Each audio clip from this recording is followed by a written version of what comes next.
그런데 최근에 중세 연구자들에 의해서 아니다. 중세는 르네상스의 기반을 닦은 빛의 시대다. 그러니까 암흑과 빛은 반대되는 개념이죠. 중세를 빛의 시대다. 이렇게 이제 얘기를 해요. 적어도 늦어도 9세기, 그 이전까지도 가능한데 9세기부터 생산 방법에 수많은 기술 혁신이 일어났다. 이렇게 보는 겁니다. 그리고 중세가 한참 꽃 피우던 12, 3세기에 중세 사회는 그 이전 시대에 비해서 상당한 진보가 이루어졌다. 이렇게 얘기를 하면서 리차드 서던이라고 하는 중세 역사가는 중세의 발전을 몇 세기 동안의 비밀스러운 혁명이다. 아주 조용하지만 천천히 일어났지만 혁명이 일어나고 있었다. 이렇게 표현을 했습니다. 그 중에 대표적인 사람이 린 화이트 주니어라고, 이 사람 책은 최근에 번역이 돼서 중세의 기술과 사회 변화라는 책으로 소개가 됐습니다. 이 린 화이트 주니어라는 사람이 중세에 여러 가지 기술 변화를 한 3가지 정도를 언급하고 있는데, 첫 번째가 등자의 발명이에요. 등자가 뭔지 아세요? 말 탈 때 이렇게 우리 말 등에 이렇게 올려놓은, 옛날에 그 몽고 기병이나 이 사람들은 그런 거 없었어요. 그냥 맨 말을 타고 다녔죠. 근데 우리가 알다시피 그 보통 기술이 아닌 거예요. 말에서 떨어지죠. 근데 그 사람들은 등자도 없이 그냥 막 말 타고 다니면서 활도 쏘고 두 다리로다가 말을 배를 꽉 눌러가지고 다리 힘이 엄청 좋아야 돼요. 그래가지고 막 말 위에서 쇼를 하죠. 그런 거는 어릴 때부터 굉장히 말과 함께 평생을 살지 않으면 그게 불가능한 거예요. 농사 짓고 맨날 쟁기 베는 사람들은 그거 할 수가 없어요. 아주 어릴 때부터 말과 함께 살아야지 가능한 거죠. 그런데 아무튼 이 말을 그냥 탄다는 게 쉽지가 않은데, 이 등자가 발명이 되고, 등자에서 이제 발을 이렇게 얹을 수 있잖아요. 말 위에다가 등자를 얹고 밑으로 내려가지고 발을 받치잖아요. 이걸 해보면 이게 있어야 말에서 일어날 수 있어요. 이걸 있으면 아주 초보자들도, 나 같은 말 처음 타는 사람들, 몽골에 가서 말을 한 4월간 타봤는데 이렇게 설 수가 있어요. 쓰지 않으면 말을 하고 이렇게 힙하고 계속 부딪히면 하루만 말 타고 나면 그 다음날 일어나지, 걷지도 못합니다. 다 부어가지고. 그런데 이 등자가 있음으로써 기마전이 가능해졌고, 그래서 이 중세 유럽의 귀족들의 전쟁의 가장 큰 전술은 뭐냐면 기마 충격전이라는 거예요. 지난번에도 내가 얘기했지만, 이제 우리 십자군 전쟁할 때 그 사진을 내가 보여드릴 건데, 머리끝부터 발끝까지 전부 이 갑옷으로 중무장하고, 말도 전부 갑옷을 씌워가지고 웬만한 화살이나 창으로는 끄떡도 안 해요. 그리고 이제 보병 속으로 돌진에 들어가면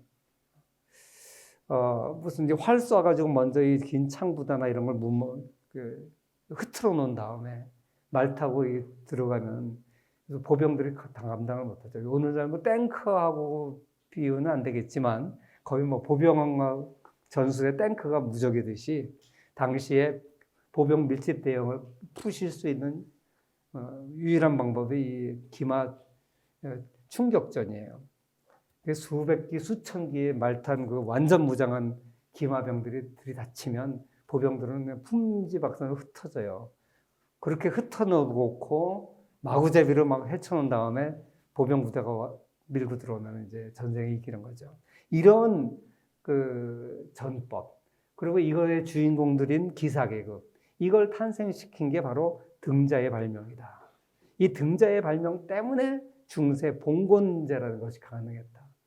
기사라고 하는 계급이 가능했고, 그것이 중세 정치의 핵심을 이뤘는데, 그래서 이것을 일종의 기술 변화라는 거죠.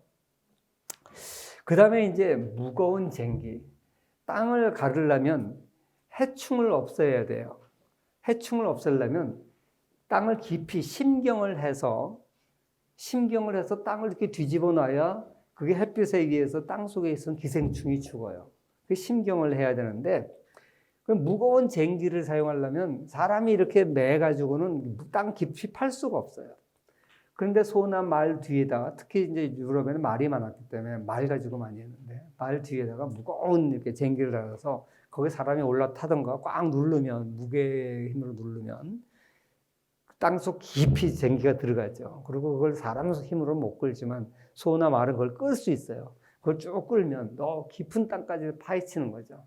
그 땅을 파헤치면 산소가 들어가고 벌레가 햇볕에 의해서 죽고 이래서 토지 생산성이 올라가는 거예요. 거기다 이제 2포제, 3포제. 과거에는 2포제라는 것은 절반을 놀리는 거죠. 나머지 절반만 농사지는 거예요. 그런데 이제 비옥한 토지가 부족하게 되니까 땅을 더 집약적으로 사용해야 되는데 그 방법이 3포제예요. 그래서 3분의 1을 놀리고 나머지 3분의 2를 돌리는 건데 지력이 쇠해지지 않도록 여러 가지 윤작을 하면서 그러면서 이제 이렇게 3포제로 하면 지력이 쇠해지지 않고 계속 소출이 많이 나는 거죠. 한 땅에 같은 작물을 계속 심으면 같은 영양분이 빠져나가서 생산성이 그 다음에 현저히 떨어지거든요.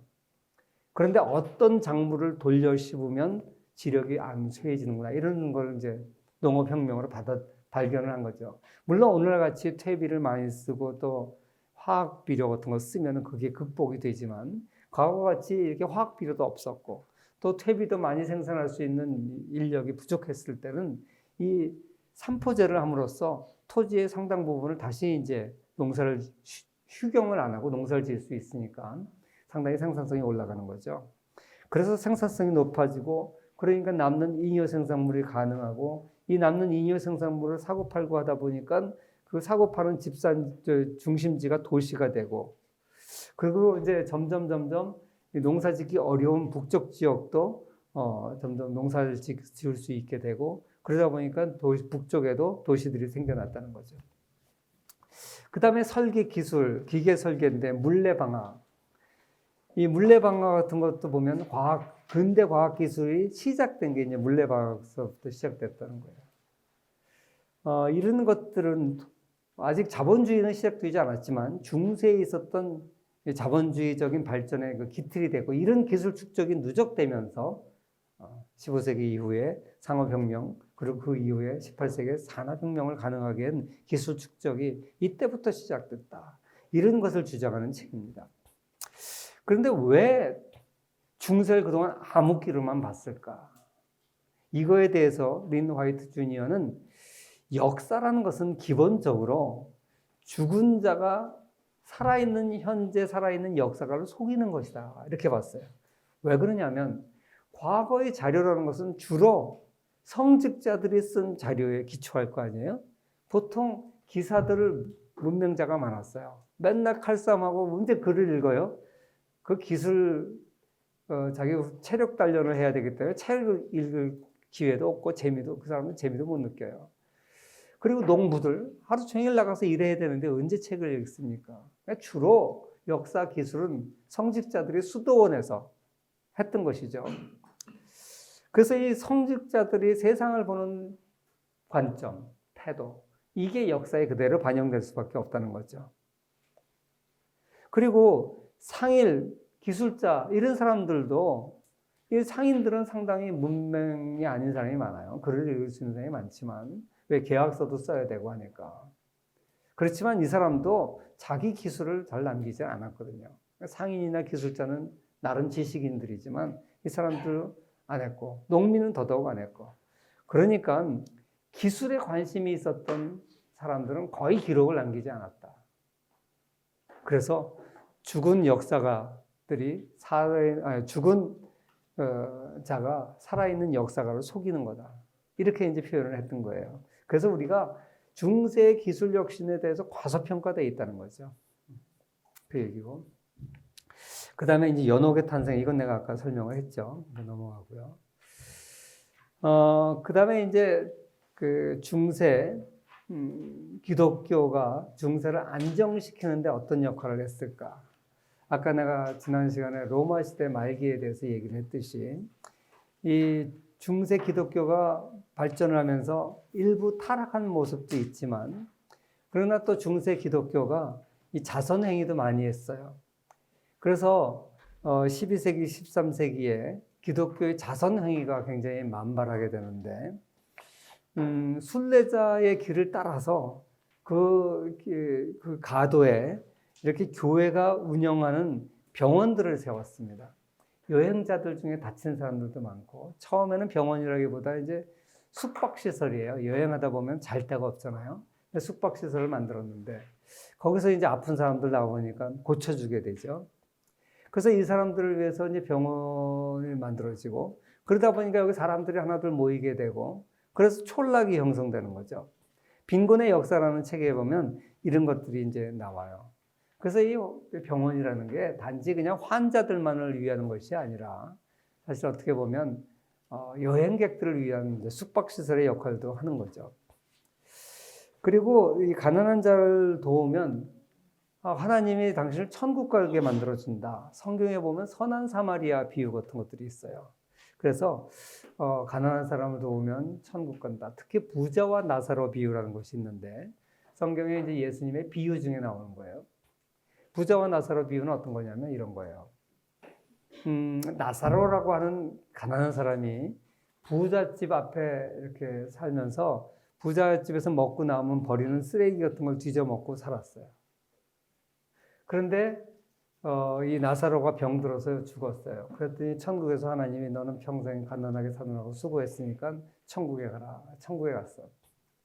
그래서 좀 있다가 이제 부자도 죽었어요. 근데 부자는 지옥에 갔어.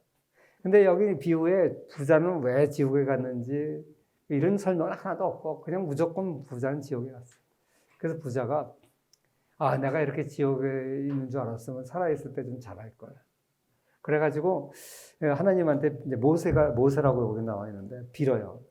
저 가난한 나사로를 우리 지상에 다시 보내서 내 자식들이 한테 이 지옥이 있다는 걸 알게 해서 자식들은 이 지옥에 좀 안 오게 해달라. 그러니까 모세가 뭐라 그러냐면 이미 선지자를 통해서 다 알려줬는데 천국하고 이 지상하고는 큰 웅덩이가 있어서 가지 못한다. 그리고 이미 선지자들이 다 알려줬기 때문에 가서 할 필요가 없다. 이렇게 얘기를 해요. 그러니까 은연중에 이게 가난한 사람들을 돕지 않으면 지옥 가는구나. 왜냐하면 그 부자가 특별히 무슨 나쁜 짓을 했다는 성경 기록은 없어요. 예수님의 비유에 나오는 거예요. 그러니까 그냥 부자로 살았다는 것 외에는 없어요. 어떻게 보면 자기 문 앞에 있는 거지 나사로를 돕지 않았다? 이 정도밖에는 유추할 수 있는 게 없어요. 근데 지옥 갔다 그러니까 이런 사례를 가지고도 이제 기독교인들은 이제 가난한 사람들은 부자가 가난한 사람 돕지 않으면 지옥 간다. 이렇게 이제 생각을 많이 하는 거죠. 물론 이 부자와 나사로 비유는 이제 구약 성경에 있는 건 아니고 신약 성경에 있는 거예요. 그러니까 이제 이 시대까지만 해도 구약밖에 믿지 않았으니까 로만 캐톨릭 시대는 아니죠. 이 시대는 이미 이제 신약을 믿었죠. 그러니까 이런 가르침들이 상당히 이제 가난한 자를 돌봐야 된다는 그런 이제 것으로 해석을 많이 했죠. 그래서 이 기독교의 이러한 생각은 이 부를 재분배하는 측면에서 굉장한 이제 기능을 담당하게 됩니다. 많은 사람이 죽을 때 자기가 이제 지옥 갈까봐 자기 재산을 교회에다 기부하기도 하고, 그래서 그 돈으로 이제 빈민을 구제하죠. 그래서 교회는 자기의 교회 존재 의무가 3분의 1, 존재 의무가 가난한 사람을 보호하는 것이라고 생각하고, 교회 수입의 3분의 1을 가난한 자를 위해서 씁니다. 왜냐하면 구약 성경에 보면 3년에 한 번씩 가난한 사람을 위한 11조를 또 하라고 돼 있어요. 그러니까 우리 크리스찬들이 10분의 1을 교회에다 바치는 게 의무로 돼 있는데, 그것 외에 별도로 3년에 한 번씩 10분의 1을 또 내요. 그건 가난한 사람을 위한 몫이에요. 그래서 이런 것들 때문에 교회가 가난한 사람을 돕는 걸 의무라고 생각했고, 그 다음에 이제 귀족들도 실질적인 실권자들도 이 자선을 실천을 하려고 했죠. 그래서 이 보시라 그러죠. 우리 그 불교에서도 보시라 그러는데 캐톨릭에서도 이런 걸 굉장히 많이 해요. 그래서 이게 영화 같은 데 보면 간혹 그런 거 나올 거예요. 부자들이 무슨 절기, 부활절이나 이런 절기에 그 은화 같은 거를 갖고 나와서 이렇게 뿌려요, 사람들한테. 그럼 가난한 사람들이 확 주워가죠. 그게 일종의 자선행위죠. 그 다음에 이제 그 부자들이 죽을 때 그런 사람들 이제 재산을 가난한 사람들한테 일부 나눠줘라 그러죠. 그래서 교황들이 죽고 나면 많은 경우에 농민들이 폭동을 일으켜요. 그래서 교황의 재산은 우리 거다. 그래서 교황의 재산을 달라. 그 보르지아라고 하는 그 미국 드라마가 있는데, 그 보르지아라고 하는 드라마는 그 역사상 굉장히 타락한 교황이에요. 그래서 그 보르지아라는 영화는 미국에서 만든 것도 있고, 프랑스하고 독일이 합작해서 유럽에서 만든 것도 있고, 두 가지 버전의 지금 드라마가 있는데, 그걸 이렇게 보면, 교황이 얼마나 타락했는가, 이것도 알 수 있지만, 그 교황이 이제 바뀌던 시기에 전부 이제 농민들이 교황의 재산을 뺏어가려고. 왜? 우리가 11조를 냈고 그걸로 교황이 부자가 됐으니까 교황이 죽으면 그 재산은 우리한테 돌려줘야 된다. 이 보시를 해야 된다. 이렇게 생각을 해서 거기서 유혈 충돌이 일어나고 그 교황의 재산을 지키려고 하는 세력과 뺏으려는 농민들 사이 거의 전쟁을 방불케 하는 이런 폭동이 일어납니다. 아무튼 이런 보시하는 것을 하나의 그 문화가 돼버리죠. 그리고 이제 죽을 때뿐만이 아니라 병원이나 종교기관들 이런 데는 아주 정기적으로 가난한 사람을 베풀어야 천국 간다 이런 생각을 하게 됩니다. 그래서 이제 수용 빈민이라는 게 생겨나요. 중세는 교회들이 가난한 사람들을 수용을 해서 그 사람들을 가지고 이제 이렇게 자꾸만 이제 그 사람들의 생활을 돕다 보니까 아예 그냥 이제 거지 생활을 즐기는 거예요. 그래서 이제 일 안 하고 그래가지고 이런 이제 기관에서 제공하는 복지를 누리고 게으르게 사는 이런 이제 수용 빈민들이 생겨나죠. 아무튼 이렇게 기독교가 중세 전체 기간을 통해서 한편으로는 타락하고 이런 것도 잘못이지만 또 다른 한편으로는 가난한 사람들을 배려를 하고 이래서 중세가 상당히 오래 갔다 이렇게 많은 사람들이 생각을 합니다. 그래서 이 빈곤의 역사를 한 책을 보면 중세 기독교가 어떤 역할을 했는지 자세하게 나옵니다. 이 부분이 아마 동영 내가 준데 빠진 모양이죠. 그게 아마 작년 거라서 그런 것 같은데 이 부분을 내가 보충을 해서 다시 올려놓도록 하겠습니다. 그래서 이 중세가 가난하고 어려운 시기였지만 그래서 상당히 천년이라는 세월 동안 간 이유는 이 사회적 갈등을 완화시키는데 기독교가 큰 역할을 했기 때문입니다. 그 중세 생활 수준은 어떠했을까? 많은 사람들이 이제 중세 그러면 그 귀족들은 굉장히 잘 살았을 거다 이렇게 생각하는데 사실 책들 기록을 보면 중세 귀족들도 물론 이제 실내 안에서 난방 같은 걸 이제 했으니까 좀 낫겠지만 요새에 비하면 턱도 없이 그 냉기가 많이 들어오는 거예요.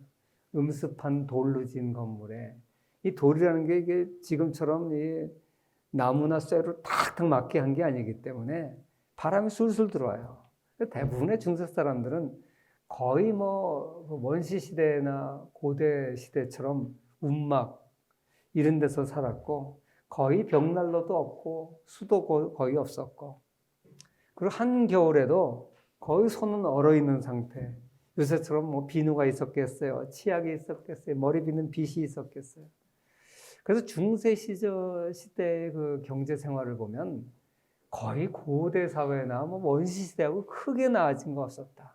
소수의 귀족만이 문명의 혜택을 보고 있었지.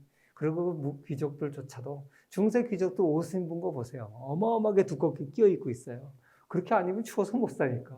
특히 북쪽에 가보면 엄청나게 옷을 끼어 입고. 그러니까 그 추우니까 밤에 목욕이나 제대로 하겠어요? 그 목욕은 연중연사로 하는 거예요. 그래서 프랑스에서 향수가 발달된 이유가 하도 몸에서 냄새가 많이 나니까 그런 게 발달됐죠. 지금 보면 어떻게 보면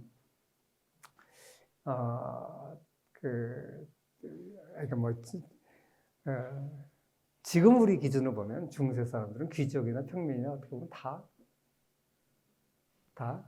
거지 같은 거, 거지나 마찬가지예요, 사실.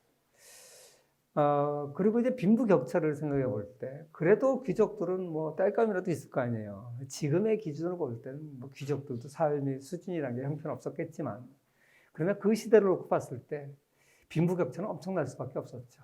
생산은 얼마 안 되고, 그게 소수의 권력을 가진 자들이 다 누리니까 일반 사람들은 가난하게 짝이 없었고.